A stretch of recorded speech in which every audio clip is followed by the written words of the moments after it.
Hey hot garbage squad, Foxy here with another Calibria Crystal Guardians videos. I hope you guys are enjoying this game. This is my America 2 account. As you can see, I've been progressing pretty well on level 39.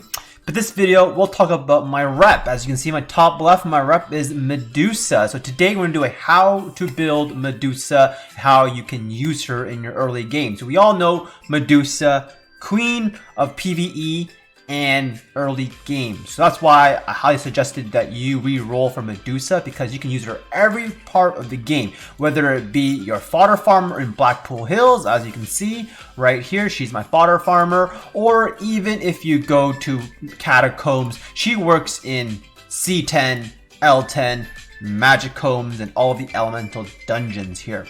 And also, because Otherworld Trials works like TOA and Summer's War, she got the Petrify skill and dots, so it will work super well in Spire and in Vapor Dreamland. So overall, her kit is super amazing, works in every part of the game. If you get a Medusa, please do not reroll her and invest in her if you're early game. So let's talk a little bit more about the build style and how I built her.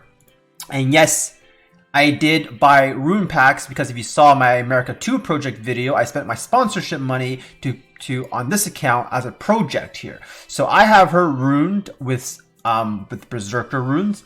Obviously, you won't have access to this early game. However, you will have access to the free fail runes from under quest, fight, and then you go to, was it quick level? I think it was quick level. And then you go right here. No, right here. These are the free runes that you can get. If you get these free runes, they'll be tripled attack. And what I suggest you do with those runes is actually you build it on attack, crit rate, attack with a wild set. The reason why you want a wild set is because of the additional crit rate. And the reason why you want to crit on slot 4 is because the free runes that you get, and if I can just find them for you, just so I can give you a visual here. Like the free runes you get like this, they don't have crit rate here, but that is good for early game. As you can see, there's no crit rate on these free runes here, but they do give you considerable stats for early game players. And that's why having a attack crit rate attack on wild plus your attack rune will give you the stats you need to clear C10. So not C10. No, why am I saying C10? I mean Blackpool Hills as your first early game farmer. Okay, that was a fail. All right, as Childish would say, epic fail. So this is how you want to build her for you free-to-play users who got the free runes from Blackpool for the mission. Okay, and for you guys, because re-runing is free, when you're fodder farming, just change her rune so she's DPS. And you'll see she doesn't have much speed. In fact, you probably only need about 10 speed to go before the trash wave in hell mode. So honestly, you don't need any speed in your runes. You just kind of need DPS stats for you to clear the waves when you're farming fodder. And you're probably wondering, okay, what are you using for skills? Let's go to my skill tree here. I did max skill my Medusa because she's super good. And why would you max first skill? Well, because it increases the trigger rate to land dots. And landing dots is very essential in Catacombs. C10, L10, whatever it is, dots do a lot of damage here. And poison is a dot. So I believe Plague is your default skill. It basically is a single target damage skill, scales up attack damage here, and chance to poison. I don't really care about that, because what I do care about is miasma. Let's read this skill before we go into miasma. Miasma is max skill. So arcane snake, unleash an arcane snake which attacks all enemies. I like that, attacks all enemies, so it is a farmer skill. Deals 30% attack damage to all enemies. 50% chance to steal target's energy. Do I want to steal energy? It's nice, but not for what we're looking for early game. If the target energy is reduced to less than 15%, poison them. So there's a chance to reduce attack gauge and then poison them. So for fodder farming, this works, right? Because it's an AoE skill.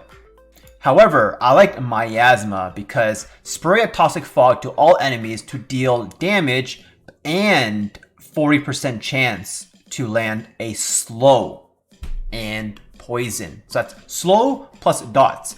If you don't know, the trash waves in C10, the first trash wave, they do a lot of damage. And to mitigate damage, you want to slow them so you don't have as many turns, and you turn cycle more often, and doing poison is essential. This is a chance to poison, right?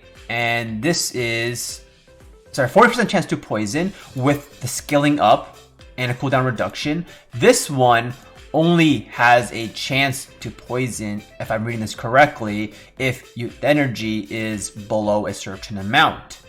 So this skill is what you want to go for. And Petrified Eye is another AoE skill that gives you chance to petrify is like a stun. So they're frozen in a rock and they can't move. It's a stun, okay? Or a freeze, and then you reduce their attack bar. So this is like a Verad. It's like a Verad third skill, absolute 0. So there's a chance it goes up by damage and trigger rate and cooldown. So there's a 4-turn cooldown, and this becomes a 2-turn cooldown. So obviously Berserker runes are going to be super good because you cycle between these skills. If you're using like a farmer set, like I said with the fatal, it's not fatal, attack wild set, then you're going to be farming with 2 AoEs here. Super good, right? But let's talk about C10, right? C10 is where you're gonna really shines. Number one reason is because her kit is busted, right? These two kits, freezing the trash wave, slowing the trash wave, both lands dots. Fantastic. But what you don't realize is the leader skill for hit is actually so important. Hit is accuracy, lets you land dots. And C10 early game is all about landing dots. If you don't have a succubus, if you don't have a shaman, it's really all about landing dots, and then the boss eventually takes turns and kill themselves, right? Having 41% accuracy allows you to focus on having tank stats for your Nat 3s, your mummies, your harpies, your windwalkers, because they have negative base stats, right? They're so bad compared to Nat 5s. Even on my main account with triple HP, max plus 15, my harpy still dies. So by taking away the accuracy substats and using this skill is gonna help you so much. So let's talk about the rune build on it. So if you don't have Berserker, that's option you're going to use is Swift, aka Agile. I don't know why they don't change it. I mean, just look at it. Why don't they just change it? It says Swift. Why don't you just change it? So do we call it Swift or Agile? I don't even know, okay? So Swift, okay? I'm calling it Swift because it's easier. It's Summoner's War. So if you're early game and you didn't buy Berserker runes, put it on Swift, speed, HP. The reason why I say speed here is because her base stats are actually pretty good, and she's a Nat 5. Don't forget, Nat 5s have higher base stats. And if you have a Sanctify skill, well, you're super premium, you're set, but we're not premium, okay? We don't got that Sanctify. So the reason why I suggest speed here is because you want to turn cycle more and use your skills. And I don't suggest slot 6, I have an attack because it's my farmer. But I suggest you have HP and not defense, because the moment you get defense broken and they start targeting you, you're donezo. You need the additional stats without defense. As a defense slot 6 or 4, the moment you get defense break, you lost all your stats, right? You lost all your defense percentage. And that's why all your support stats are going to be HP on 4 and HP on 6. Ignore these because these are my farmer runes, okay? And if you find yourself, hey, my Medusa is dying for whatever reason, then just put it on Agile, Swift, HP. Could be 6 Agile set, could be 4 Agile set, plus a Blessing, so you're tankier, or a Focus set. Is it a Focus? Is it called Focus? Yeah, Focus set plus an Agile set, so you have the additional accuracy for you to land skills. Because 41% base plus the Focus set should be enough, or even just the leader skill should be enough here. And in terms of substats, right, I would just focus on as much speed as possible, HP as possible, and defense as possible. And hit, you don't really need it because you got Medusa lead, right? So that's how I would build your Medusa early game. You can use her as a farmer with your Black Hill runes. use your agile runes, your swift runes from farming when you're fodder farming, if you read my guides, and then swap them over, and she's C10 ready. And if you guys are a little bit more on the premium side and you have like a succubus, you can definitely rune it a little bit more damage heavy and clear the trash wave faster and use it as a DPS unit. But we won't talk about that because that C10 run is a little bit more premium, and you can visit that video right here. It should be like a little box here. And make sure you like, subscribe, and comment if this helped you. Make sure you check the description and join the Discord, and let's talk about Calibria Crystal Guardians.